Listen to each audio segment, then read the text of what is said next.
జిల్లా భద్రాచలం శ్రీ సీతారామచంద్ర స్వామి వారి బ్రహ్మోత్సవాల్లో భాగంగా మంగళవారం ఉదయం నిర్వహించిన గురుడపట్టం ధ్వజారోహణ కన్నుల పండుగగా సాగింది. ముందుగా బేడా మండపంలో ఉత్సవమూర్తుల ఎదుట అగ్ని ప్రతిష్ఠ కార్యక్రమాన్ని అర్చకులు దిగ్విజయంగా నిర్వహించారు. అనంతరం గరుడపటాన్ని మేళతాళాల మధ్య వేద మంత్రోచ్చరణల మధ్య ఉత్సవమూర్తుల సాక్షిగా ఆలయ ధ్వజస్తంభంపై ఎగురవేశారు. శ్రీ మహావిష్ణువు ప్రీతిపాత్రుడైన గరుత్మంతుడి పటానికి ప్రత్యేక పూజలు నిర్వహించి ధ్వజారోహణం ఘనంగా నిర్వహించారు. గరుడపట ధ్వజారోహణం సందర్భంగా గరుత్మంతుని పేర గరుడ ముద్దలు ప్రసాదాన్ని అర్చకులు మహిళలకు పంపిణీ చేశారు.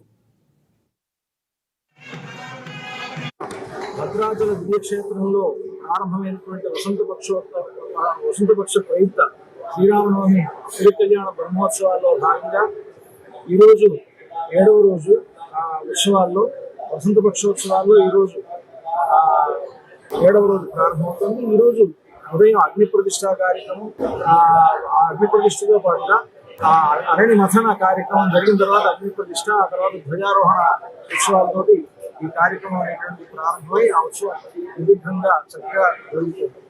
జై శ్రీరామ్.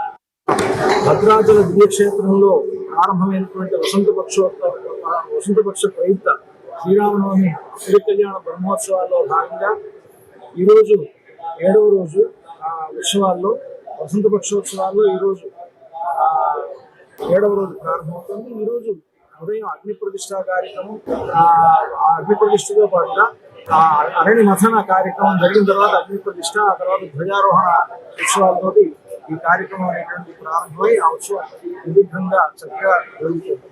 జై శ్రీరామ్. భద్రాచల దివ్యక్షేత్రంలో ప్రారంభమైనటువంటి వసంతపక్ష ప్రయుక్త శ్రీరామనవమి